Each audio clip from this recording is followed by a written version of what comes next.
সূত্র হচ্ছে যার যার মৃত্যু। কিয়ামত সূত্র বলা হয় যার যার মৃত্যু।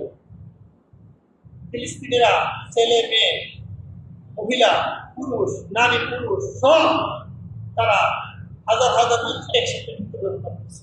তাদের কিন্তু শরীর ক্যাম্প বিল্ডিং গুলা ভেঙে ভেঙে তাদের উপর পড়তেছে, বিল্ডিং এর চাপাই করে শিশুরা মৃত্যুবরণ করছে, মহিলা মৃত্যুবরণ করতেছে। আজকে মুসলমানরা কোথায়?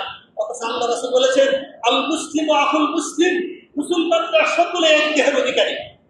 সকল বিশ্বের মুসলমানরা কি এক দেহের অধিকারী। এক দেহের অধিকারী মানে কি? যেমন আমার একটা দেহ আছে, আমার হাতের মধ্যে আঘাত পাইলে আমার পুরো বডি ব্যথা করে, কথা বলে ঠিক কিনা? আমার পায়ে আঘাত পাইলে আমার পুরো বডির মধ্যে ব্যথা করে। যে কোনো এক অংশ যদি আঘাত পায় তাহলে পুরো শরীরে কি করে?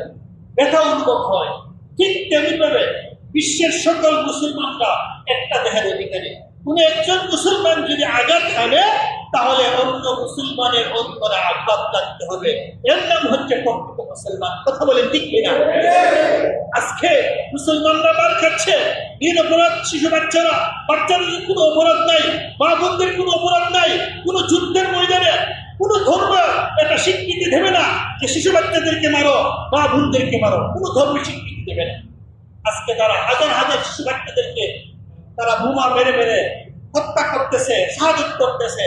এটা কিসে? এটা কোনো সংবিধানে নাই, কথা বলে ঠিক কিনা? বিশ্বের কোনো সংবিধানে নাই যে শিশু বাচ্চাদেরকে মারো। আপনি আমার সাথে যুদ্ধ হতেই পারে, আপনি আমার সাথে ঝগড়া হতেই পারে, কিন্তু কোন সংবিধানে, কোরআনের সংবিধানে তো নাই, পৃথিবীর কোন ধর্মের সংবিধানে নাই, কোন রাষ্ট্রের সংবিধানে নাই যে শিশু বাচ্চাদেরকে মারা। আছে? নাই, কোন সংবিধানে নাই শিশু বাচ্চাদেরকে মারা।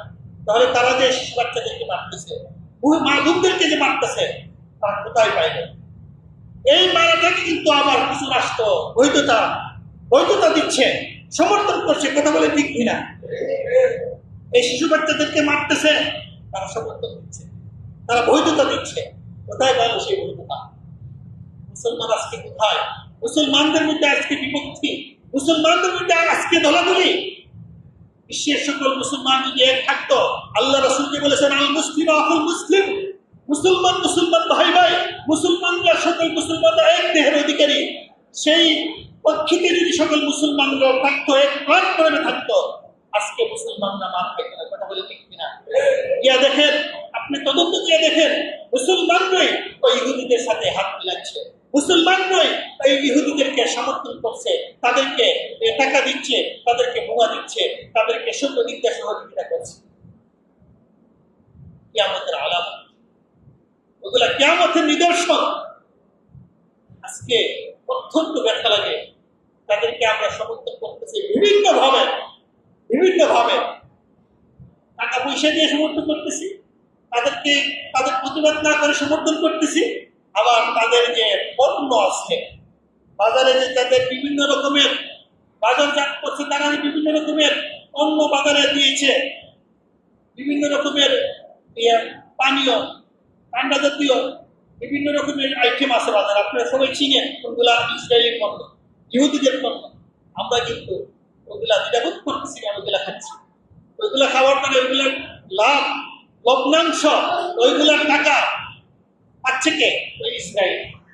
তারা সেই টাকা দিয়া তারা ধনী হচ্ছে, তারা অর্থ সংগ্রহ করছে, সেই অর্থ দিয়ে তারা বোমা প্রয়োগ করছে আমেরিকা থেকে। সেই বোমা মুসলমানদেরকে সেই বোমা দিয়ে হত্যা করছে, কথা বলে ঠিক কিনা? তাহলে তাদের সেই পণ্য আমাদের বর্জন করা, বয়কট করা দরকার আছে কি নাই? তাদের সেই পণ্য বয়কট করা ইমানি দায়িত্ব। যদি আমরা সেই পণ্য বয়কট না করি আর সেই পণ্য আমরা ক্রয় করি, তাদেরকে টাকার মাধ্যমে তাদেরকে আমরা সহযোগিতা করলাম, তাহলে টাকার মাধ্যমে সহযোগিতা করা মানে মুসলমানদের সাথে তাদের সাথে বেঈমানি করা, মুসলমান আমাদের জাতি ভাইদের সাথে বেঈমানি করা, কথা বলে ঠিক কিনা? এই জন্য আপনাদের কাছে অনুরোধ থাকবে, যাদের কানে মাইকের আওয়াজ পৌঁছতেছে, ইসরায়েলি পণ্যগুলা, যত রকমের পণ্যগুলো আছে সবগুলোর নাম বলতে পারবেন, আপনারা জানবেন। এটা চাল দিলে পাবেন কোনগুলো ইসরায়েলি, আপনি দেখলে চিনবেন কোথায়। ওইগুলো আমরা বিভিন্ন পৃষ্ঠা আছে, বিভিন্ন ব্যানার আছে, বিভিন্ন পোস্টার ক্লিন হচ্ছে, আপনারা দেখতেছেন, ফেসবুকে দেখতেছেন, ইন্টারনেটে দেখতেছেন, রাস্তাঘাটে দেখতেছেন, দেখতেছেন। সেই পণ্যগুলো আমরা বর্জন করা, বয়কট করা, ইমানি দায়িত্ব। আমরা যখন সেগুলা কিনবো না, তখন দোকানদাররা, ব্যবসায়ীরাও সেই পণ্যগুলা তারা সাপ্লাই দিবে না।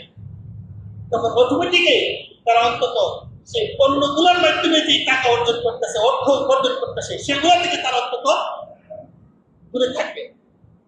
তো আমরা যেহেতু আমাদের অস্ত্র নাই, আমরা সব হৃদয় যুদ্ধ করার কোনো সুযোগ নাই, সেই সুবাদে আমরা আমাদের সাধ্য মতে তাদের পণ্য, তাদের যে মালামাল আছে, দোকানজাত আছে, বাজারজাত আছে, সবগুলো যেন আমরা আমাদের ইমানি দায়িত্ব বৈকট করতে পারি, বর্জন করতে পারি। পারবো তো ইনশাআল্লাহ?